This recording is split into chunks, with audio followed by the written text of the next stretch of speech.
Hey, welcome back. So last night I had two videos on my mind to do.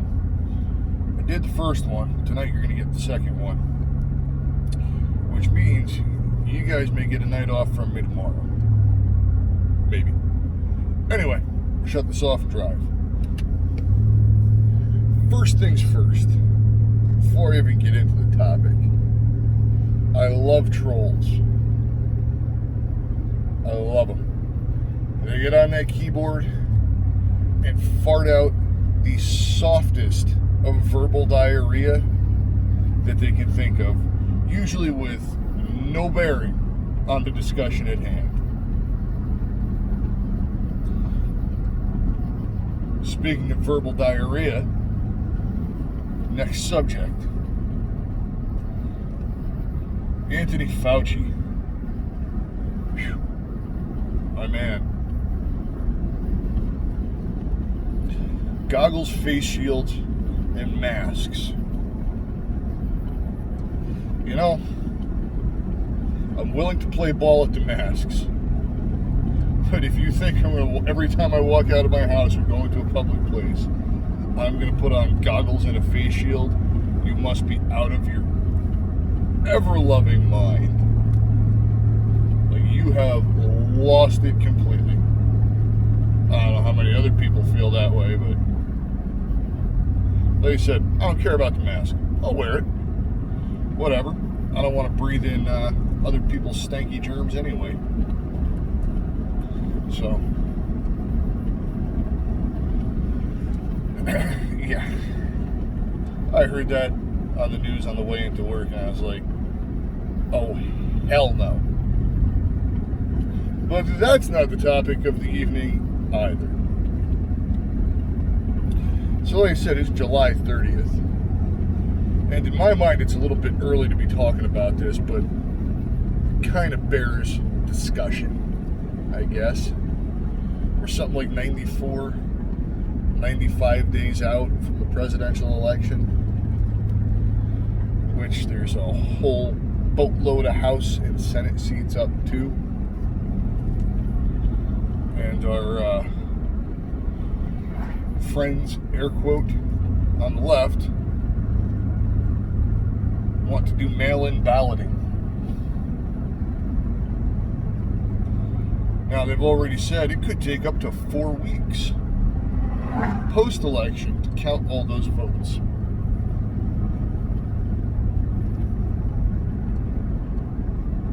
Gee, I wonder why it could take 4 weeks. How many more do you need? All right, fill out another one, Jim. Gotcha. Well, we need 12 more in Oklahoma. All right, get them filled out. Mail it. Nope. I'll put on my frickin' hazmat suit if I have to and go push the button and give myself my one vote. There will be no mail-in balloting for this guy.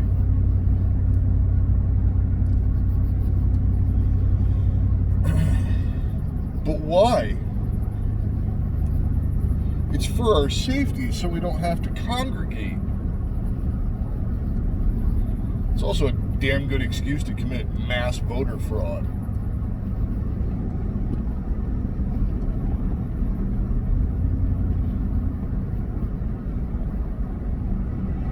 Because, well, I know a lot of people that are Democrats, and not one of them are excited about Senile Joe or voting for Senile Joe.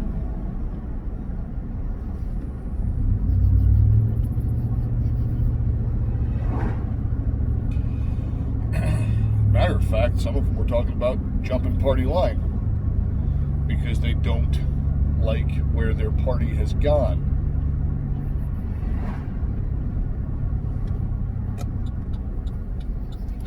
I mean, you could argue that they've always been there. They've just completely taken the proverbial mask off and shown you their face, right?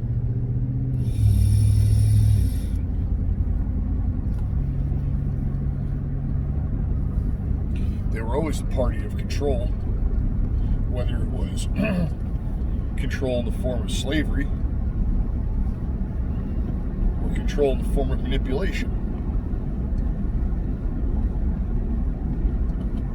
Now they're just outright telling you they want to control you.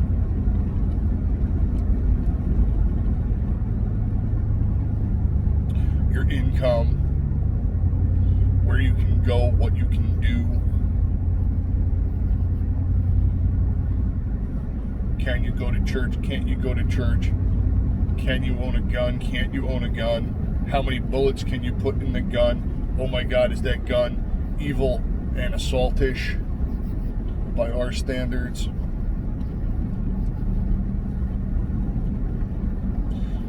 Do you believe there's a billion genders, and if you don't, there's something wrong with you?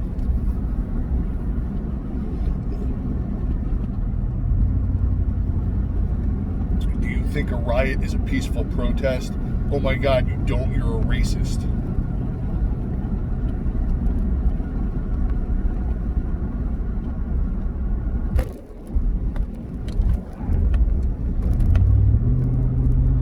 Take a good look at Portland. Take a good look at Seattle. Take a good look at Chicago, New York, LA, and any other city that the liberal, socialist, communist, Democrat mayors and governors are allowing this behavior to go on in. You're watching the unraveling of civilized society right before your eyes. We've seen it in other countries, right? We've seen it small scale with the civil rights riots in the 60s. Arguably, in the 60s, they had a lot more to be pissed off about than they do now. And by they, that's a broad encompassing scheme, or a broad encompassing word.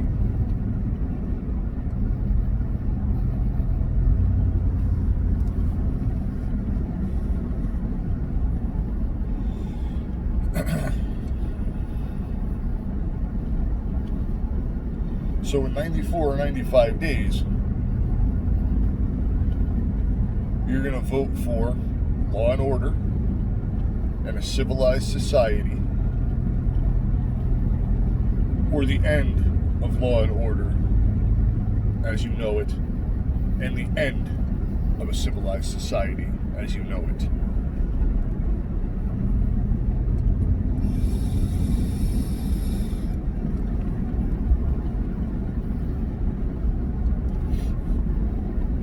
Brown shirts are in the streets. Nobody's doing anything to stop them.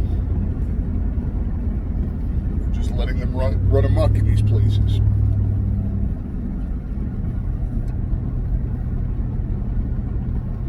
I don't necessarily want that for me. I don't necessarily want that for anybody. Think about what the Seattle police chief said to the small businesses in his area. If you dial 911 during a riot, we probably won't be responding because we don't have the tools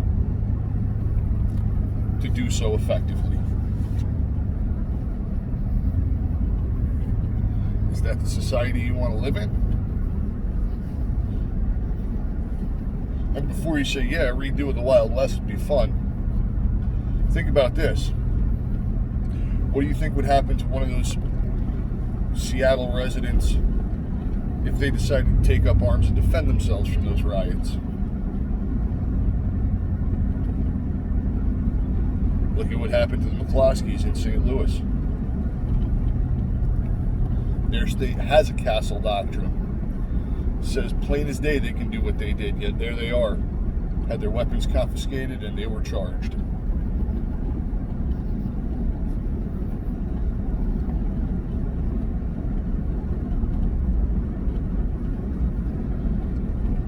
Is that the world you want to live in? Is that the United States that you want to be a part of? Is that the vision you had for your country?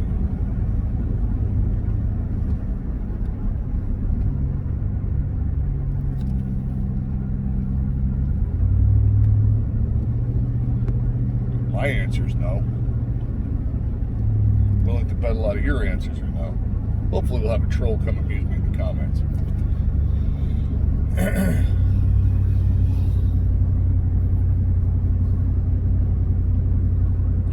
Let's look at this one by the numbers.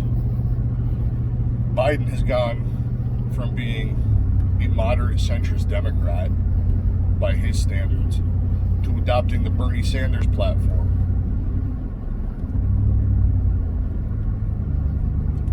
He's put AOC in charge of environmental. He's got Beto for a gun czar and Bernie for a financial czar. Man, those aren't three people that I wouldn't want running anything. Because they're batshit crazy, totalitarian socialists. Think long and hard about that. Remember, he hasn't picked his VP yet either. Pay careful attention to who he picks. I suspect there's going to be a whole lot of pandering that goes into that, as he has already implied. I'm hoping people are smart enough to see through it.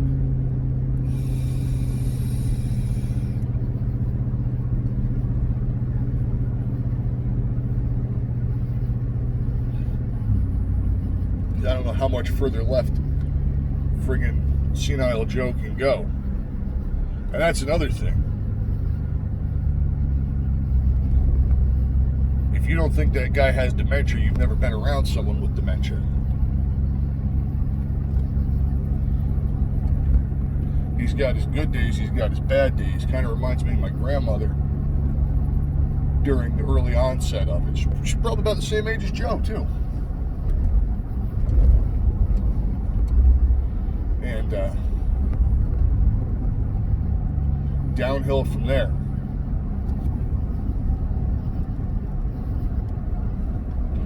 Downhill from there.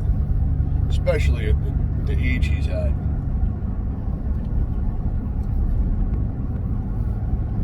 So watch carefully who that vice presidential pick is, because that's who's going to be running the country. And ask yourself, do you want that?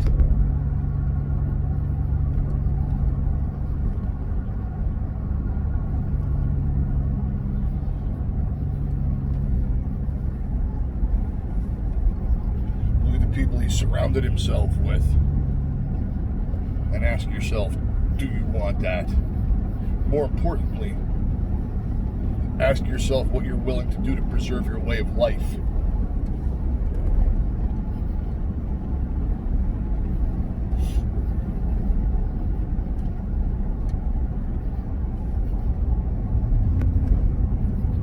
Ask yourself what you're willing to do to preserve your family's way of life.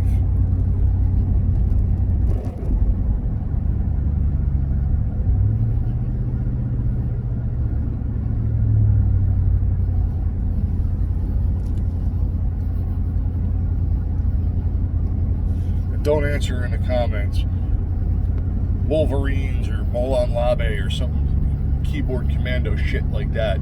Think about it long and hard, because anybody can fart something out on a keyboard.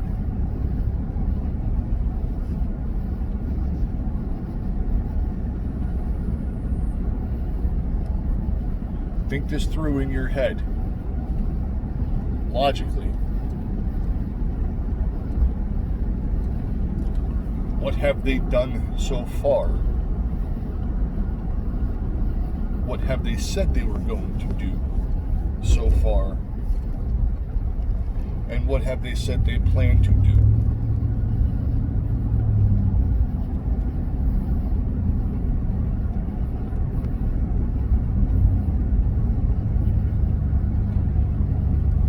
And do you think they have the huevos to follow through with it?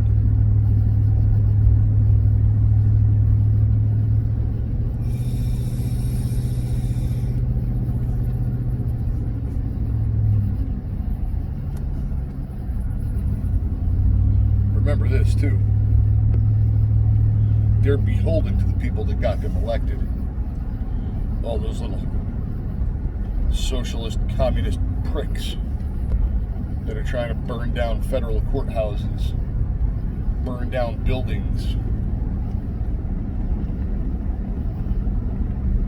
and intimidate whatever good people are left in the area that they're doing their thing.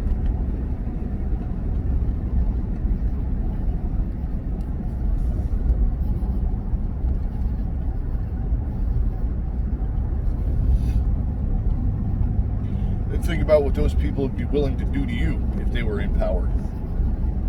That's a whole nother video right there. Maybe you will have to hear from me tomorrow. How long ago? Oh, I've been going on for a while.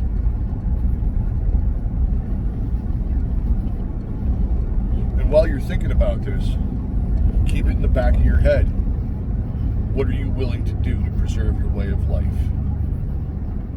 Again, please, no keyboard commandos in the comments. Don't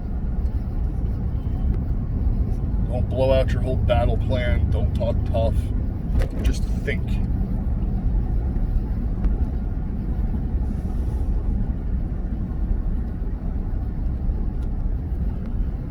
If you need a point of reference, go back and read about the Russian Revolution. Start at 1912 and read on through the end of World War I.